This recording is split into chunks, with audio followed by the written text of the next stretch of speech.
Increased hostility from the United States has placed a spotlight on Canada's defense capabilities. They should be grateful to us. Canada lives because of the United States. Remember that. A $19 billion defense agreement that once symbolized decades of military cooperation between Canada and the United States is now unraveling in real time. Not because of technical failures, not because of budget shortfalls, but because political pressure crossed a line that Ottawa could no longer ignore. What was meant to reinforce alliance unity instead triggered a strategic rupture that may permanently alter North American defense procurement. Before we go any further, if you value in-depth analysis that goes beyond headlines, take a moment to like this video and subscribe. These decisions shape geopolitics, jobs, and sovereignty in ways that rarely make the evening news. At the center of this crisis is Canada's planned purchase of 88 F-35 fighter jets from Lockheed Martin, a deal signed in June 2023 after years of delays, reviews, and political debate. The agreement was valued at approximately 19 billion Canadian dollars and was meant to replace Canada's aging CF-18 fleet while ensuring seamless interoperability with U.S. forces under NORAD. For defense planners, the decision appeared settled. For politicians, it was already fragile. That fragility shattered when comments made by the United States ambassador to Canada fundamentally changed the political calculus in Ottawa. Speaking from Luke Air Force Base in Arizona, the ambassador suggested that if Canada chose a non-American fighter aircraft, the United States would need to reconsider how it defends North American airspace, including increasing U.S. aircraft operations over Canadian territory. The implication was unmistakable. Buy American jets, or accept diminished sovereignty over your own skies. Within hours, the response from Canada was swift. Defense Minister Bill Blair announced that Prime Minister Mark Carney had ordered a full review of the remaining F-35 purchase. While the first 16 aircraft already under contract will still be delivered, the remaining 72 jets, worth roughly $16 billion, are now under active reconsideration. At the same time, Canada confirmed it is in serious negotiations with Sweden's Saab over the Gripen fighter. What was intended as leverage became a catalyst. The ambassador's remarks gave Canadian leaders the political justification they needed to reopen a deal that had long been controversial. Instead of locking Canada into deeper dependence on U.S. defense suppliers, the pressure accelerated Ottawa's shift toward diversification and domestic manufacturing. To understand why this moment is so consequential, it helps to revisit the long and winding road that led Canada to the F-35 in the first place. Canada joined the Joint Strike Fighter program in 2002 as a development partner, contributing funding in exchange for industrial participation. Over the years, successive governments withdrew, rejoined, delayed decisions, and studied alternatives. The F-35 became a symbol of political indecision, criticized for rising costs, and defended for its advanced capabilities. When the contract was finally signed in 2023, it followed an open competition in which the F-35 defeated Saab's Gripen. The Royal Canadian Air Force strongly favored the F-35 for its fifth-generation stealth, sensor fusion, and tight integration with U.S. forces. On paper, the decision made sense. Strategically, it aligned Canada with its closest ally. Politically, it was already contentious. That tension intensified as U.S. trade and diplomatic rhetoric toward Canada hardened. Tariff threats, economic pressure, and inflammatory language from Washington steadily eroded public support for deeper dependence on American suppliers. The ambassador's comments were not an isolated incident. They landed in a political environment already primed for backlash. Public opinion shifted rapidly. Recent polling shows that more than two-thirds of Canadians now support either switching entirely to the Gripen or adopting a mixed fleet. That is not a marginal shift. It represents a broad mandate to reduce reliance on U.S. defense contractors, even if it means sacrificing some technical advantages. Canadian officials have made it clear that economics and sovereignty now matter as much as performance specifications. Sweden's offer goes far beyond aircraft delivery. Saab has proposed establishing a full production line in Canada, not just final assembly.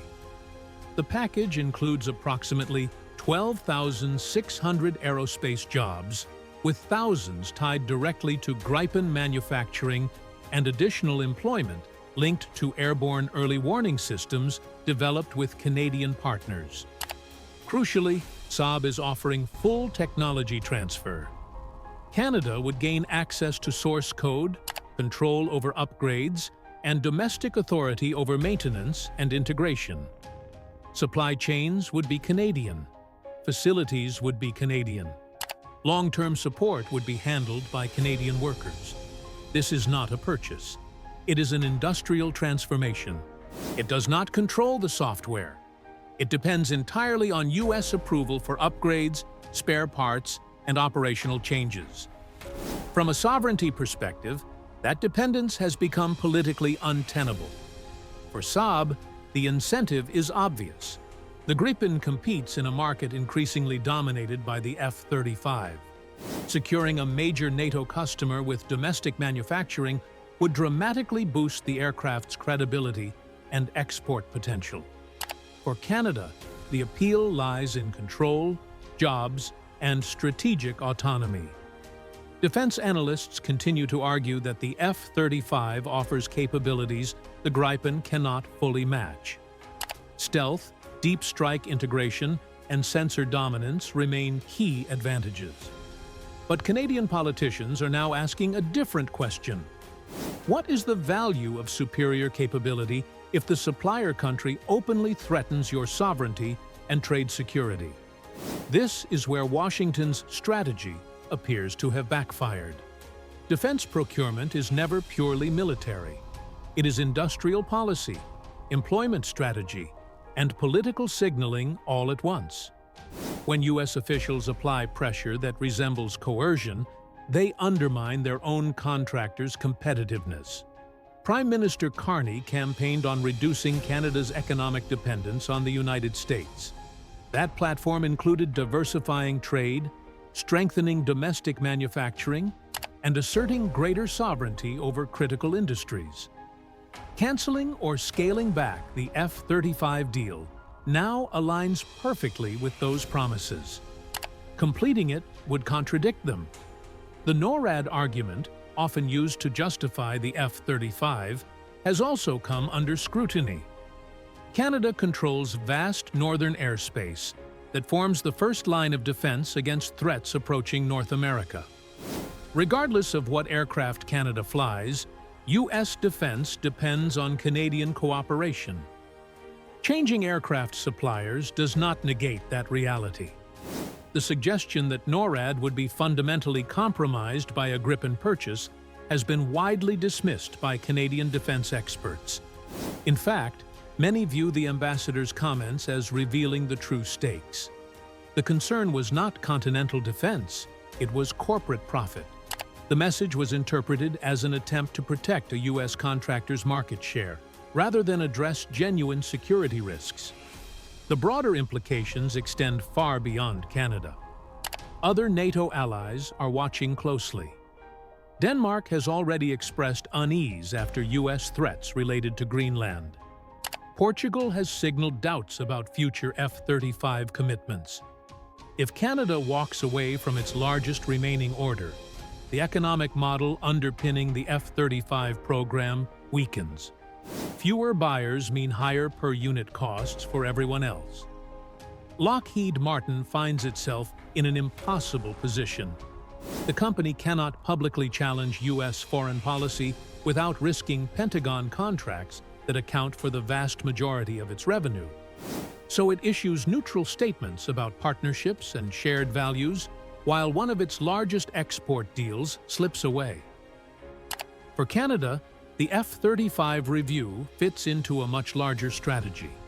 Recent moves include expanding agricultural trade with China, redirecting energy exports toward Asia, strengthening European partnerships, and implementing procurement policies that prioritize domestic suppliers.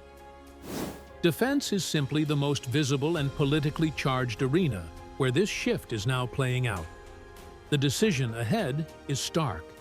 Canada can proceed with all 88 F-35s and accept deeper dependence on U.S. systems. It can cancel the remaining 72 jets and commit fully to Swedish aircraft built at home. Or it can attempt a mixed fleet, preserving some interoperability while building domestic capacity. Each option carries costs. Only one aligns fully with the current political momentum. Mixed fleets introduce complexity, higher long-term costs, and logistical burdens the Canadian Air Force has historically tried to avoid. A clean break, while disruptive, offers clarity.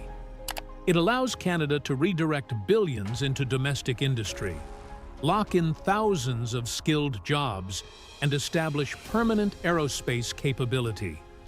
What makes this moment extraordinary is how quickly the political ground shifted. The F-35 deal appeared settled. Then rhetoric replaced diplomacy. Pressure replaced persuasion. And a contract decades in the making began to collapse under its own geopolitical weight.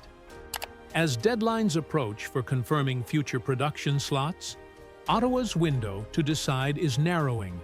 Whatever choice Canada makes will resonate far beyond its borders.